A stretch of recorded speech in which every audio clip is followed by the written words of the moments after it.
Z.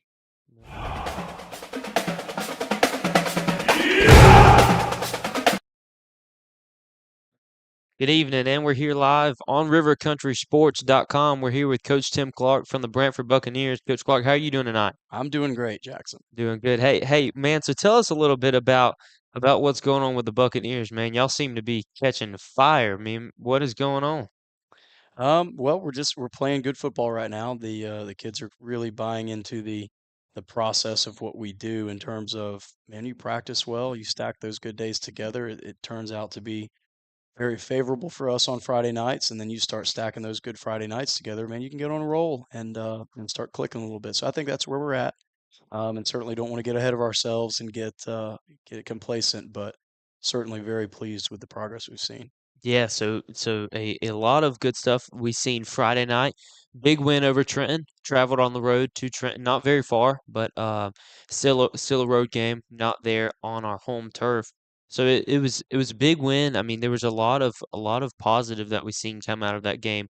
A lot more passing, really, through the air than we seen running out of your team. Was that something you kind of drew up strategically that you thought would just work, be able to seal that win a little better? Or is that something that you kind of threw together on the fly there?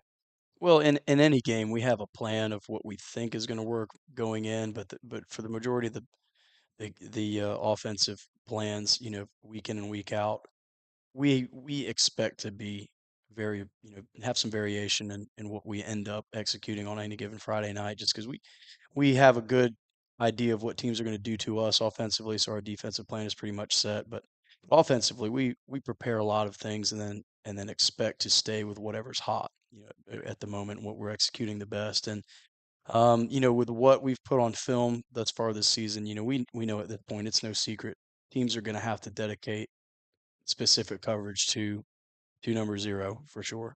And the fact that in our personnel packages we've started leaning more towards that, that those oversets, those 21 gun sets where we put Reese and TC on the same side, that commands quite a bit of attention in our passing game. And so, basically the formula going into it is how much cushion are they going to give us on TC and Reese? And are they going to dedicate one-on-one coverage to those guys, or are they going to roll somebody else and put three on two? And if they do, we're going to try to run the ball. And if they don't, then we're going to throw the ball. And from the beginning of the game, we saw that we were going to get one-on-one coverage with Reese, and it was going to be pretty loose coverage. And so, we started off the game trying to throw those slants. Reese was feeling that safety bear down on him a little bit and had a couple bad drops there early, and we had to settle the Q in to just finding those windows and started setting them down in the pocket there and Right. hitting them in the space in the bubble. And once we got that going, it made them adjust. They had to come up on us a little bit. Then we hit them over the top with the post, hit TC on a sluggo, and from there it just made our offense a little bit more effective, even on the ground. Because they started rolling that safety over, cheating them a little bit, putting a flat player out there, and then we were able to run the ball when we needed to. But going in, we knew that they were a 91% run team offensively for them, and typically when you see one of those teams that's that dedicated to the run, they're usually a little bit better at defending the run as well, Right. than they are at defending the pass. And we kind of knew that going in, based on their film. We thought we had advantages, attacking their secondary and mismatch areas, and we took advantage of them. Yeah, so I mean we keep seeing your quarterback. It seems like through the season so far already he has just grown so much. I mean, it's evident that when you're playing every snap of a varsity game, playing games like this, you're going to continually grow, especially a 10th grader in Trent Land. But I mean, he had over 200 yards, a little over 200 yards in the air the other night. I mean, we've seen some really pretty balls getting thrown all over the place, taking some shots down the sideline. He had one pass down the visitors sideline, which what y'all are on, to reach. That would just man, we kind of sat back and said, man, that was a pretty ball. Yeah, absolutely. And that balls like that go back to the summer. Reese, TC, Trent. They spent a lot of time on the practice field in the stadium during June and July, even when I wasn't around. And when we weren't allowed to have practices, they were doing a lot of player-led stuff, and that just builds the chemistry. That builds the cohesion of timing routes, but also deep balls too. Like there's just something in the quarterback's brain and his eye. When he sees Reese running down the field, when he's done it 100 times, he just it's muscle memory. He knows where to put the ball. And in those situations, the one you're referring to, that was a big third down play. They had stopped us on the run for 2 plays, and we were behind the sticks, and we came out, and I think we had slant called that play, and the corner walked up on him, and I'm standing on the sideline. I just told Reese, I was like, run the go. And I told Trent he's running the go. And the corner looked at me kind of funny. I said, yeah, he's running the go, buddy. And Yeah. then he ran the go right by him. Yeah, right. But little things that help, uh, that he's doing, even as a sophomore, is he's starting to get comfortable enough in the offense that he's creating some off script opportunities that typically you don't see until you have a more mature player in an offensive system. For example, that play you're talking about where he hit Reese down our sideline. We motioned TC away on that play, and he pumped the bubble on the motion away, which we've never done. I Right. don't know where that came from, Yeah. but you saw the safety slide a little bit. You Right. saw the interior flow a little bit, and I don't know what the corner did, but I told him he was running to go, but maybe it slowed him down a little bit. I mean, that was just one of those plays that You the told defense. the corner that he was running the go? Yeah, the corner heard me, and I said, "Yeah, buddy, he's running to go," Yeah. and he ran right by him. That's funny. And then, in the fourth quarter, we were needing to put the football game away. We were clinging to a 9-point lead, and we started to drive, and we moved some things around, tried to formation Reese into the slot, and then go duo to get TC off the ball, motion him across, and then come back to the Y fade to try to hit Reese in the slot, running the fade to the pylon on the home side. And when we motioned TC across, they bumped the corner down and then rolled the safety over the top, and we had awful leverage for a fade. I mean, I should have called a timeout because it was bad. I mean, they're double covering Reese. That was the only route called, and they had basically had him bracketed, and there was nowhere to run a fade. And I don't know why, but TC just kept on running his Yeah, motion that's across, the play I was about to ask you and about, he yeah. and he turned it up the sideline into a wheel and put his hand up, and Trent just looked that way and hit him in the open hole. So, Yeah. those are the type of things. TC's a senior. So you kind of expect that from upperclassmen guys to just be confident and go create and just play ball. But yeah, your comment about Trent really maturing and developing as a player and a playmaker, those are the type of things that you don't account for in a game. That's not in your play script. So, they had us dead to rights on that. We were gonna have to come up with a fourth down play or make a decision, but instead, we ended up first and goal on 3. Yeah. So your guys, I mean, your playmakers. I mean, it seems like we talk about them pretty much every week in the great things that they have done. But I mean, your guys really. We talked about a little earlier on in the season that don't seem to get as much recognition as where credit is due. Is not really paid as much there when we're just kind of overall talking. But I mean, your line. We were skeptical at the beginning of season, I guess you could say, about how well they were going to perform. But I mean, through 8 games now in the season, they've continued to hold up and provide protection where you need it. And I mean, what's your kind of thoughts on them? What's really held them together and to keep pushing and continue to grow throughout the season so far?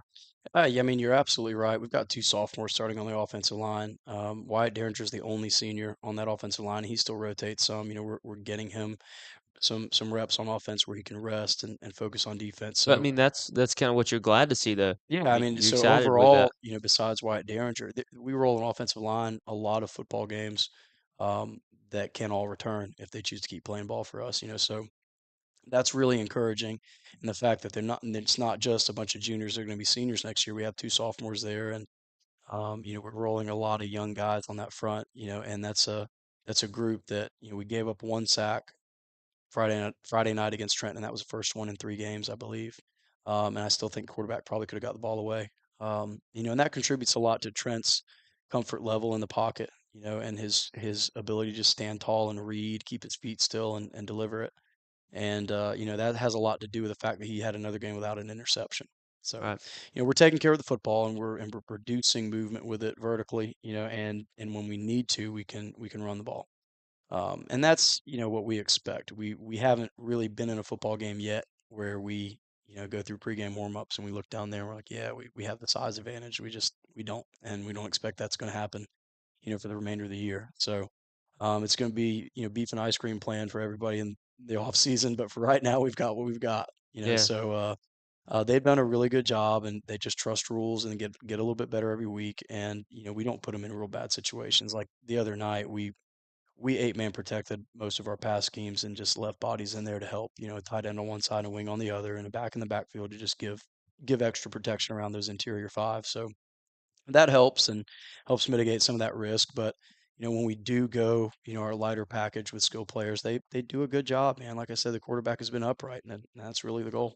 Yeah, so I was actually talking with one of the coaches the other night, and we were kind of talking about the game, and like you said, he was kind of going over the ability that y'all have had and grown into to kind of work on the fly a little bit and just really drawing stuff up in the dirt if need be, and if like you said with Trent being able to do, and then TC going outside and putting his hand up in there and just going for it, and then calling stuff right before the play happens and just changing it. But really, I mean that takes your line knowing as well. A lot of times your line will get a reputation for being not as smart guys on the field, just because 'cause they're smacking somebody every single play. But I mean, it really takes them, especially out of a young line that is a testament to them to be able to adapt and learn and work to what y'all are trying to do, even if that is a last minute play. Yeah, absolutely. I made that comment to him after the interlocking game because we had three really good examples in that first half of just drawing the dirt off script things that we put together and ran and ended up executing for big plays, two of them being touchdowns in that game. And that kind of carried over into the Trenton game where we had similar situations where we checked out of stuff that we'd never done before. We during a timeout, drew some stuff up. Big opportunities that we took advantage of, and in and out personnel too. That's an indicator of a team that has good resolve and is focused. When we go down there and score the second touchdown, we line up to kick the extra point. They get a penalty, and so that puts the ball from the 3 to the 1.5. And at that point, we have our field goal team on the field to kick the extra point, and we kind of debated and said, look, we could steal a point here. It's on the 1.5. And so we ran the offense back on the field with a play, got in the huddle, called it, got to the line of scrimmage, held our ground, got the play off before a delay of game and converted it. So that's tough to do, Yeah, because we thought about it for a second, went back and forth, and then just started yelling offense, called a play, and they went and did it, and then the last score for us, we were 15 to nothing at halftime. They come out, score two touchdowns back to back. We stop on the 2-point conversion. We're leading 15-13 for the majority of the fourth quarter there till the end. We score and go up 22 to 13 and start putting the game away. Being a right. being a, a 9-point lead at two possessions. When we scored that last touchdown, we kick that extra point and go up 29 to 13. We're sitting at a 16-point game, and still just two possessions. So, in the headset, coaches kind of went back and forth, said, "Man, we could go for two here, try to put this thing for sure away, because if we Yeah, convert the 2-point conversion, we go up 30 to 13. Now we're sitting at 17, and that's three possessions. So, um, that ultimately was our decision. We were able to do it without a timeout, and we drew something up in the dirt. A guy like Trip Schultz, one of those unheralded guys you're talking about, he doesn't have near the touches of the football that Reese or TC does, or Ollie or Trent, for the season that they have. But he's been extremely productive when he has touched the football, and he's tough as nails. So we use him a lot to motion across, kick out, to insert on downhill run plays, and to pass pro. So Friday night, I mean, he didn't touch the football other than a KOR return or a punt return, and he stayed in and blocked all night long. Well, when we got to that 2-point conversion, we drew up in the dirt where they had been given so much attention to the slants we were running with TC and Reese that we just leaked him from the wing out into the flat. We hit him and he turned it up. It's a play we've never run or practiced, but having senior players that are really confident. They don't get rattled. They don't get flustered. We were able to do that without a timeout, go call it, and they executed. And that ultimately was, when we scored that, we started running up and down the sideline because we knew at that point, right. there's 3 minutes left and we're three possessions up. That game was over. Yeah. And that's your Branford Buccaneers win over Trenton 30-13 last Friday night. But make sure to join us back here live after the break for more of the upcoming Bucks information on rivercountrysports.com.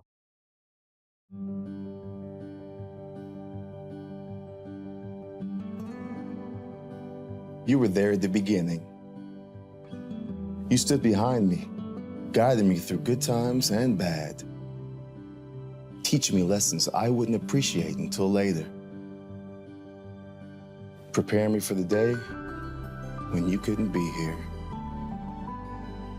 What you've given me, I'll carry wherever I go. And because of your planning, I know I'll go far. Set your family up for life. Southern Farm Bureau Life Insurance. Your friends for life. Excellence in academic and clubs. Tradition, family, future. Foundations for lifelong learning. Leadership begins here. Careers start here. Curiosity meets opportunity. Building the leaders of tomorrow. Learning begins with love. One district, every student, every day. The Suwannee County School District, my choice for high quality education. What's up, guys? Welcome to Van Carpet One. For 78 years, we've been your local family-owned and operated floor covering store, and we can't wait to serve you. Let's go check out some of the stuff we've got and say hey to the guys. Hey guys, this is Michael Van here at Van Carpet One. Wanted to show you our huge display of carpet. Got about 1,000 rolls for you that we can order. We also keep about 100 in stock that are on clearance, so please come down and give us a visit. We appreciate it.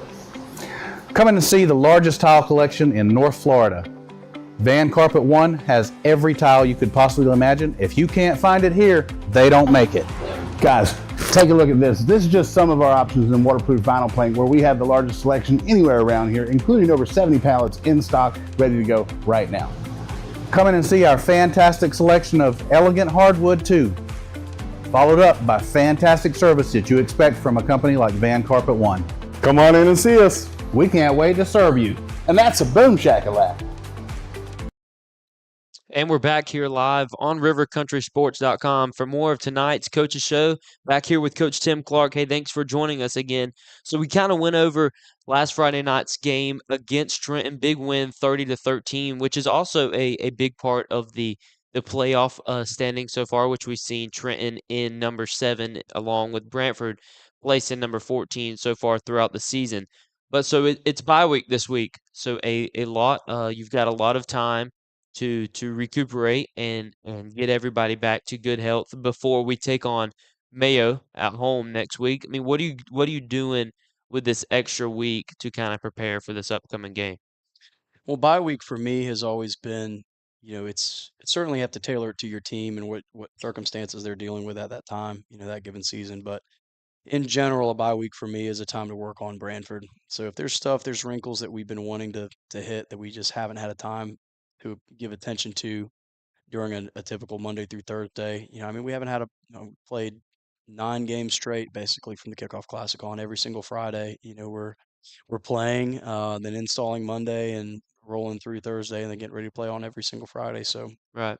there's been no time to breathe. So little wrinkles, packages that we want to take a look at. We're starting to do that. So we've been giving some specific attention to different routes and stuff like that I want to see on the grass this week.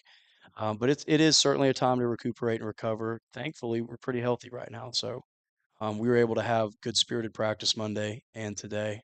We're able to go full pads today and have it be pretty physical. Right. And we got back kind of our roots a little bit. Did some board drill stuff with the entire team that we haven't done since camp, and just worked on us a little bit, a little Yeah. heavier indie time, and at the same time, you certainly don't want to let the opportunity pass by to get a head start on your opponent after the bye week. So we always during a bye week start to mix in the offensive and defensive install for the upcoming opponent, and then get a couple bonus days of scout work on them. And so we've done that. We've mixed in Mayo already, and understand that right now they had a Tuesday practice today getting ready for Trenton. So Yeah. they're lining up their stuff. We're lining up Mayo stuff. So that needs to be our advantage. We need to take advantage of those extra days and practice hours. So we're going to do that the remainder of this week, and then Monday we'll hit it back and won't have to install like we would on typical Monday. We can hit the ground running. It can be pretty much another Tuesday practice. Right, and I think that has its really kind of ups and downs because you like you said have technically went 9 games without a break, including the kickoff classic, but then you get into this week where you can work on yourself and then also implementing some of the upcoming game next week against Mayo. But speaking a little bit about Mayo, I mean that seems to be consistently I'd probably say Brantford's biggest challenge each year. Like, because you play them every year, it's a in-district team that we continue to play each year. But we got it at home this year, and we what are your kind of thoughts on it? What are you thinking? I know it's the following week, but I'm sure you've already got your head full of thoughts on what you're kind of thinking about. Yeah, certainly. They're a good football team. You know, we know that going in, knew that going into the season, and now they've put together some wins on their resume that certainly validate, you know, the reputation of being good and potentially the best team on our schedule. So I know they're ranked below Trenton in the previous rankings. That really doesn't mean anything to me. It didn't mean anything to us in terms of how we thought we could play against Trenton, and we proved that. So you know, I put a lot of value on how they've performed on tape. And if you watch the Swanee film, you know, they played toe to toe and ended up beating a higher classification team. That's an impressive win.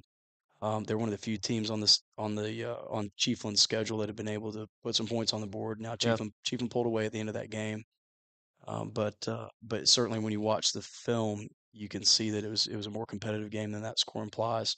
And you know they went down to Wildwood and dominated, and then played a dogfight with Fort White, who we know is a good football team, you know, in their last game, and ended up winning that. So they have an impressive resume, and when you watch them on film, you understand why. They're athletic in the backfield for sure and physical. You know, number one is a big, strong running back that'll run it downhill, but he's also sneaky athletic. And then they've got some length at receiver, and they try to take the top off on post routes and goes. But the quarterback is really the catalyst of that offense. You know, sure. he's extremely athletic. He's slippery. He throws a good ball, but what he will really get you with is his legs. You Yep. know, when you think you have everything contained and you're covered down, third and long, man, their most effective weapon is Q scramble. You know, Yeah. you can have him locked down, and he'll just escape and find a way to get to the sticks. So he's definitely a dangerous player. Plays both ways. You know, he's a cover guy for him as well.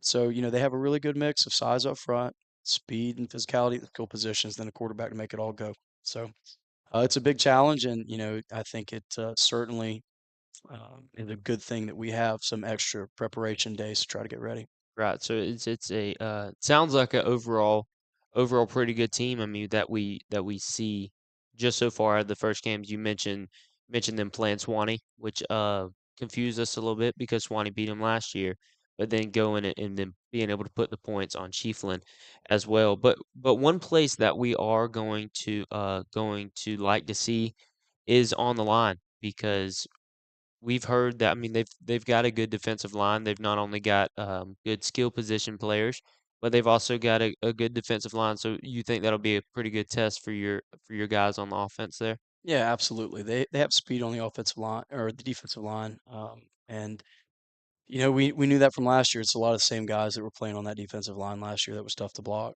You know, so we certainly have to take that in consideration in our game plan as well. Not try to, you know, overreach what we believe we can accomplish. You know, offensively, we need to play to our strengths. We need to keep doing what we're doing in terms of finding mismatches on the outside. You know, being able to press the perimeter and play the game less than 11-11. You know, if we Yeah. play them 11 on 11, they're pretty good. Yeah. They're pretty good all together as a unit when you talk about their front, their skill players, and then their quarterback offensively, and then all three layers of their levels of their defense are very strong. You know, but when we can create some matchups with what we do offensively, where we're playing 2-on-2 on the perimeter, or we're playing 1-on-1, we generate those open field opportunities for the guys that we have, you know, and I think that really balances and levels out the playing field quite a bit. Yeah, so this is I'd probably say Brantford so far. I mean, you know you like to take it game by game and focus just on the next game. Well, right now we're focusing on the next game, and I'd probably say this has been and gonna be the biggest one so far, just because it's a little different air when we go over to Mayo or when Mayo comes to town, just because that's a almost a hatred between Brantford and Mayo. But do you think that I mean, honestly, I've talked about it with some of the guys. Do you think that brings a little different mindset into a game, a little different intensity, really between both of the teams when they step onto the field and start playing against a team that they have so much to prove against. Right, absolutely. I mean, small town football, especially in this rural classification, you every game is important. We preach that. It's a one game season, nameless, a faceless opponent. Every 7 days we get a new one, right? But at the same time, we talked this way when we played Bell. We don't like Bell. We talked this way when we played Trenton. We don't like Trenton. Right. And look, here we go again. So, the next game up, even though we get a week in between, we just played a team that we really don't like Yeah. in a Now we get another one we really don't like. right. Well, what I told the guys is, look, this team that we played going into the Trenton game, I said, man, this is it's a big, impactful football game in this area because we made it one. This is two teams meeting each other again that don't like each other, that have a lot of history of playing each other, but it's two teams that are currently seeded for the playoff. This has playoff ramifications, Yeah. in our area. There's going to be a lot of teams um, in our class looking to see how this game turns out. Yeah. Well, now again we get a bye week. The situation we're in is nearly identical. It's another team ranked right around where Trenton was. We're higher now, so it's two teams that are solidly in the playoff picture, playing each other, and there will be playoff ramifications from it.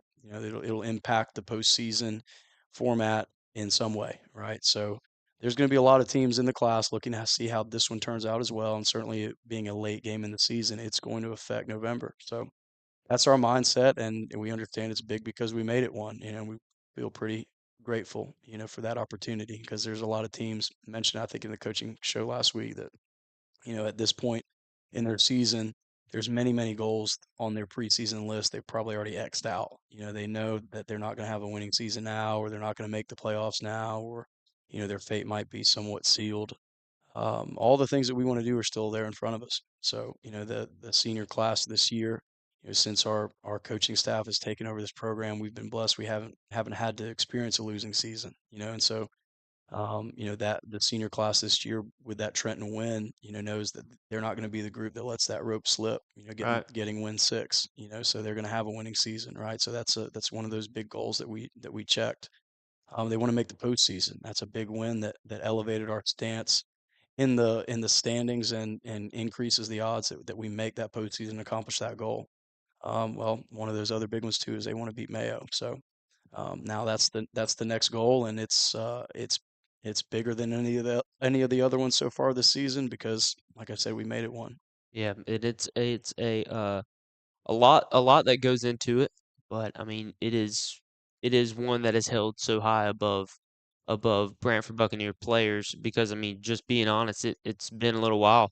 So I mean that's something that each team that comes through strives to do. I mean you trying to get that done, but it's almost been like a triangle of who plays who between Brantford, Mayo, and Trenton over these past couple weeks, with Brantford and Trenton playing last week, and Hmm. then us getting the week off, and then Mayo and Trenton, which will be interesting because it'll really allow you to see how Mayo works against Trenton compared to what we just were able to do against them. I know that they I believe had some ejections, things go on with targeting and whatnot, but if that'll play into next week's game, which I believe it will once they get all that figured out. Then we'll see kind of what they can do. But I mean, we like to kind of go to those games as well, just to kind of get the layout and get the feel for it in person, and then being able to go back and then watch it later on and really break it down. But I think there's a lot that's going to go into this game, and it's not just going to be a easy task for Brantford. Yeah, absolutely. So we'll be watching that score, like you said. We'll be watching that game, and certainly we'll get the film as soon as that game is over and start breaking that down. But like you said, I think Trenton's going to be a little bit probably shorthanded in that game because they had a couple kids get hurt against us, and then the ejection that I think is going to result in them losing their quarterback is going to be pretty tough. So I expect that Mayo is going to win that game, and it's going to just elevate their stance and standing in the rankings even more going into our week. And I think at that point it'll be, as we've said, even bigger. Right, right, for sure. I mean, because if you think of it elevating them, then what happens in a game against Brantford and Mayo? You just got so much more to gain there. Right. But that's a little bit more about this upcoming week. But we'll be back here live here in a couple minutes. More on rivercountrysports.com.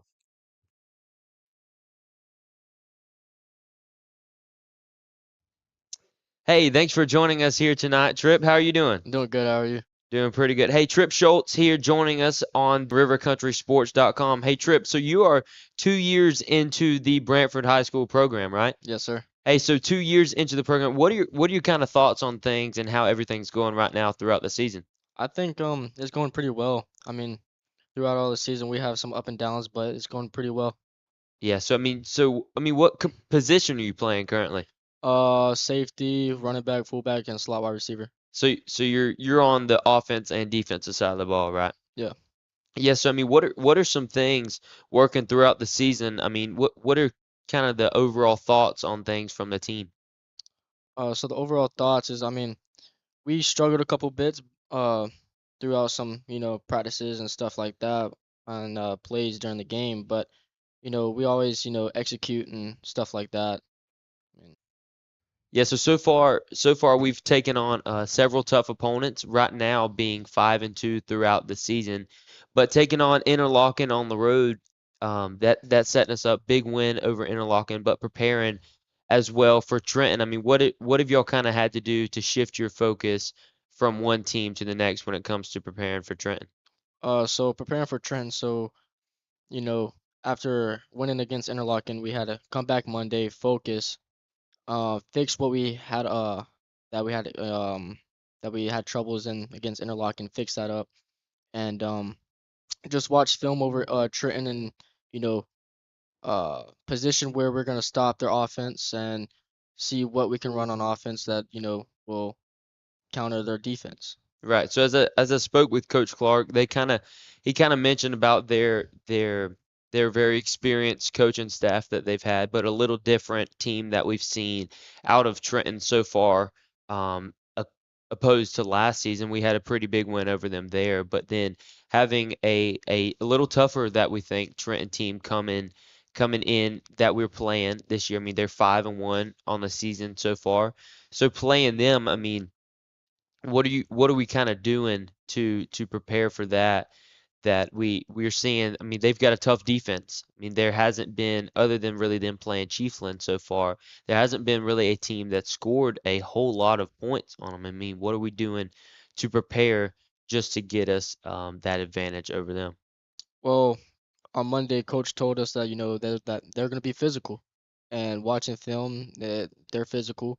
But going through all Monday and Tuesday during practice, we just been doing board drills and just doing and like physical things just to prepare for Trenton Friday.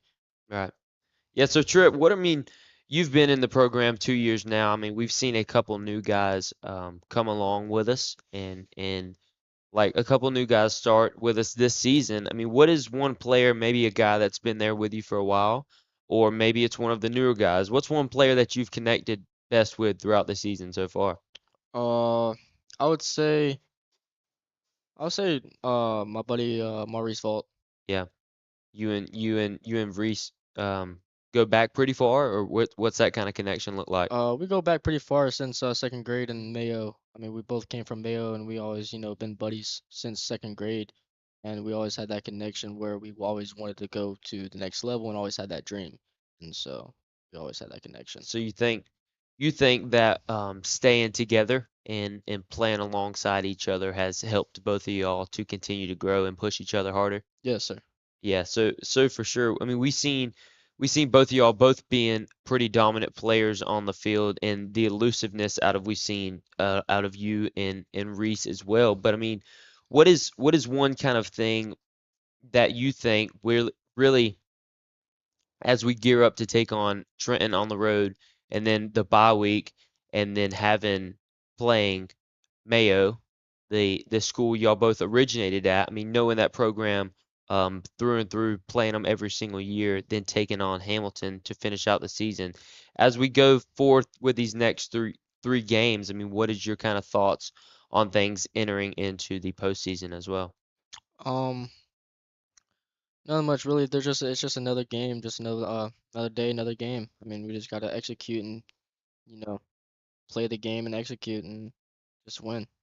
So I mean, you think, I mean, there's a lot that goes into each week and each preparation. I mean, it kind of seems simple at times for people that are just watching, but there's really a lot that goes into preparing for a game. I mean, whether you're talking about breaking down a team and having to practice what they run, and then also adjustments that you can make on the offense and defensive side of the ball as well, in order to prepare for a team like this on the road. But I mean, some connections like we talked about with other teammates. You mentioned Reese being a guy that you've known for a long time and had a deep connection with. Do you see that translate on the field? I mean, how does that kind of help you guys that you're able to connect with on the team translate into the field? How does that really help you? Well, so during practice, we always, compete with each other and stuff like that to work, make each other better. It also like prepares us that, what we're gonna go through against a game like a good wide receiver because I play safety and I have to guard one of those, or Maurice Vaugh going against a good DB. So we always compete with each other and stuff like that, and prepare for each other for games, just like in those situations. Yeah, so you think that kind of being against tougher competition and having those guys who are going to hold you to a certain level in practice is really beneficial once you get out on the field. Yeah. Yeah, so I think that's big. I mean, you really see when you play tougher competition, sometimes it can catch you off guard, but having that guy that is going to push you throughout practice is really big and a big help because practice being where all your preparation comes from. I mean, you can sit in the classroom and you can break down film, but then repping it on the field is where you get most of your work from. Yeah. Yeah, so thanks for joining us tonight, Trip. I mean, we're looking forward to a rest of the big rest of the season. I mean, we're seeing a lot of hope and potential out of this Branford team with guys who are being restored to full potential. And then, I mean, your quarterback playing phenomenal, your running Yeah. backs playing phenomenal, and even your offensive line, along with your defensive line, getting things done. Those are guys that really aren't recognized as much as they really should be. Yep. I mean, we had thoughts and questions about that kind of going into the season, but that is shown to be true throughout the season so far. Hey, so good luck with the rest of the season, and we'll see you back here next time on rivercountrysports.com.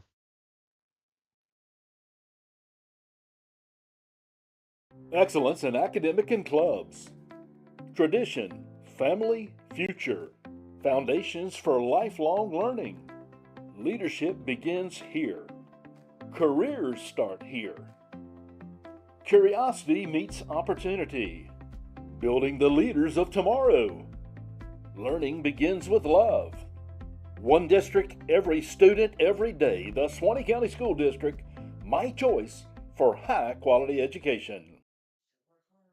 And we're back here live on rivercountrysports.com. We're back here with Coach Tim Clark tonight from the Branford Buccaneers. So we first kind of went over last Friday night's big win, 30-13 over Trenton Tigers. Then this upcoming game, we're on a bye week here this week, and then going into and having Mayo travel over to the Buccaneer Stadium and taking them on. But so far, I mean, throughout the season, Coach Clark, we started off there on the 22nd of August, kicking off the season after the win in the Kickoff Classic with a tough loss there to North Florida. Came back out and beat Weewa at home, and then another big win at home over Bell, and then traveled on the road for the first time, and then took the tough 21-20 loss against Oak Hall. But then, man, we've been four straight, so keeping it going is big. Four straight at Lake Weir, home against Hilliard. That was homecoming, which we kind of talked about. Trying to stay focused, keeping all your guys really locked in and really blocking all of that extra jazz out during that week. And then we're at Interlochen and then at Trenton. So we get a bye and then we're home against Mayo and then finish off the season, the regular season at Hamilton. So I mean, what are you kind of thoughts and what do we kind of do with this week and then the two next weeks in preparation for getting ready to try and make it a stand in the playoffs? Well, I mentioned to our guys in the team meeting, on Monday, summarizing the Trenton win and kind of a state of affairs, update of what I think where we sit in our season, currently. And looking back, we can feel sorry for ourselves, that we didn't finish that Oak Hall game and win. We felt like we were the better team, and and played them very well, and had some costly penalties that kept points off the board, and then certainly had a chance, ultimately with one play to win the game, and didn't capitalize. So, that's been one that's been tough to swallow, because at this point in the season, sitting at 7-1 would be really, really nice. Right. We just didn't play well enough in week one against NFEI to win. Just we were a few plays away. We still could have won the football game. We just did not play well enough to win. That's we can't deny that. At the same time in week one, we've got a football team with a lot of new pieces, guys who came in the summer, guys who are playing new positions, young guys with their first varsity start in a regular season game in that week. And I really feel like there was some settling into our identity as a football team, after that game, figuring out those first few weeks what personnel groupings were most effective in, what plays that we just like to call and just feel good to us, and defensively, how we put guys in the right spots and which guys those need to be the most effective, at stopping people's attacks. So I think, my message to them in that team meeting was accurate. I told them that, look, we are who we are today as a football team because of everything that has happened to us to this point, good and bad.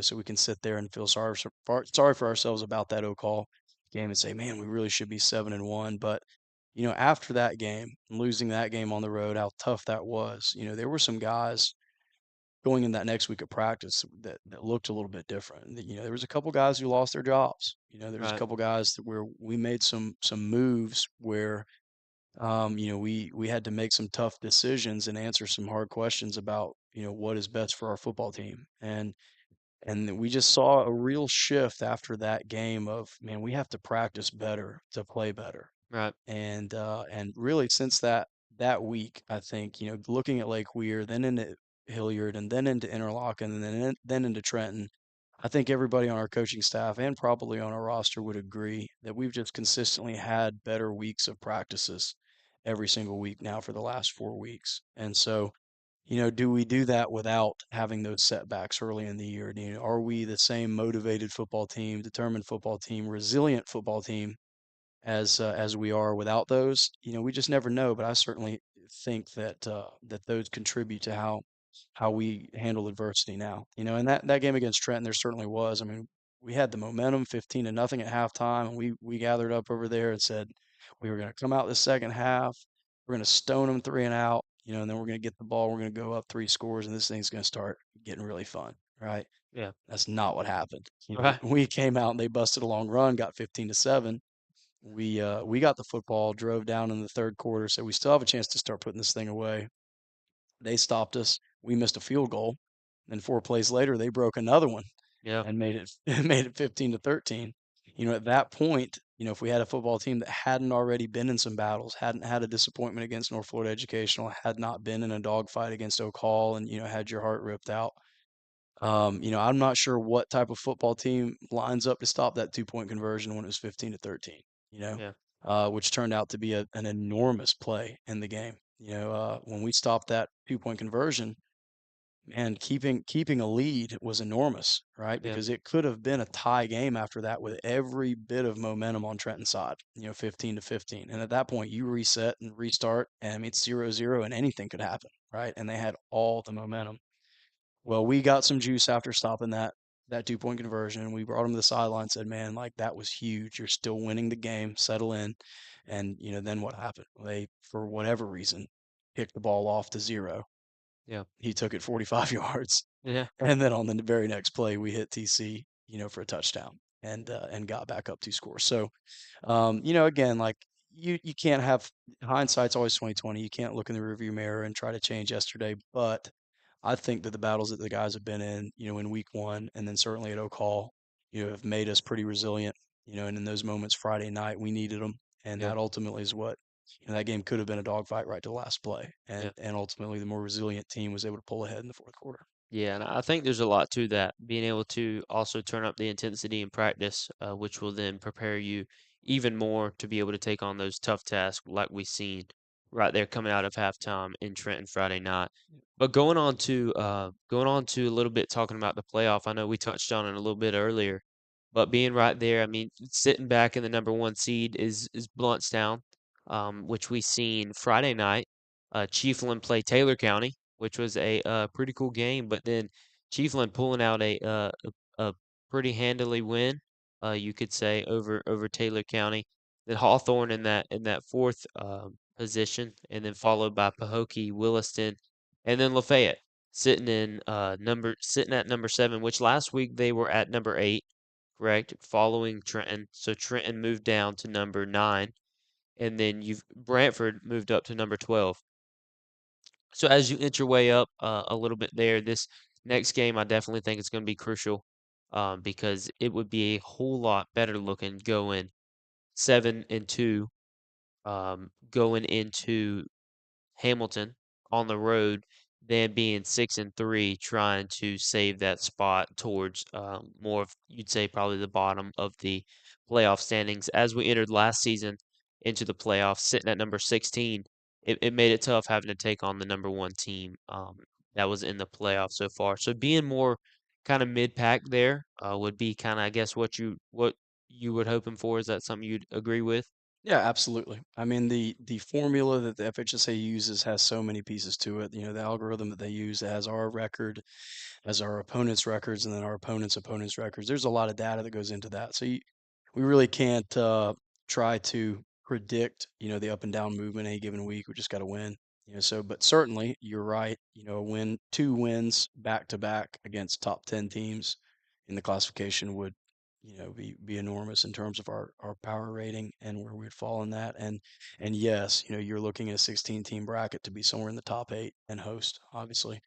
And the higher you go towards that midpoint, the lower you're getting in the top half in terms of your opponent if you ever have to travel. Right. Right. So So especially if it would be wild playing a team like Lafayette and then potentially having to turn around and play them again.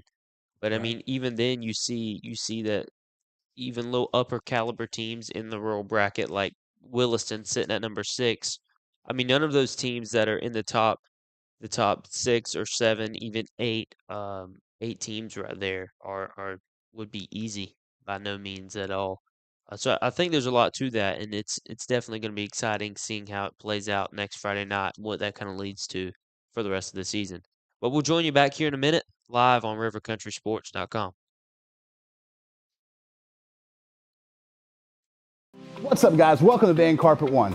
For 78 years, we've been your local family-owned and operated floor covering store, and we can't wait to serve you. Let's go check out some of the stuff we've got and say hey to the guys. Hey guys, this is Michael Van here at Van Carpet One. Wanted to show you our huge display of carpet. Got about 1,000 rolls for you that we can order. We also keep about 100 in stock that are on clearance, so please come down and give us a visit. We appreciate it. Come in and see the largest tile collection in North Florida. Van Carpet One has every tile you could possibly imagine. If you can't find it here, they don't make it. Guys, take a look at this. This is just some of our options in waterproof vinyl plank, where we have the largest selection anywhere around here, including over 70 pallets in stock, ready to go right now. Come in and see our fantastic selection of elegant hardwood too, followed up by fantastic service that you expect from a company like Van Carpet One. Come on in and see us. We can't wait to serve you. And that's a boom shakalaka.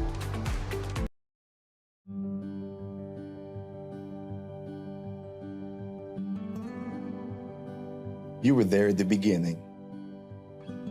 You stood behind me, guiding me through good times and bad, teaching me lessons I wouldn't appreciate until later, preparing me for the day when you couldn't be here. What you've given me, I'll carry wherever I go. And because of your planning, I know I'll go far. Set your family up for life. Southern Farm Bureau Life Insurance. Your friends for life. And we're back here live on rivercountrysports.com. We wanted to make sure that you went on and liked and subscribed to the channel, and make sure to share with all of your friends. That way they can go on too and keep up with all of the latest and greatest Buccaneer action.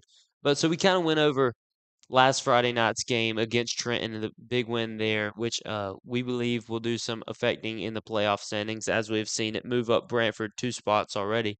But so big win there, 30-13, and then this bye week, that being a big part and what we believe will be good preparing to take on Mayo when as they travel over to Branford the following Friday night. Then finishing out the rest of the season and kind of playoff hopes and what we're looking forward to there.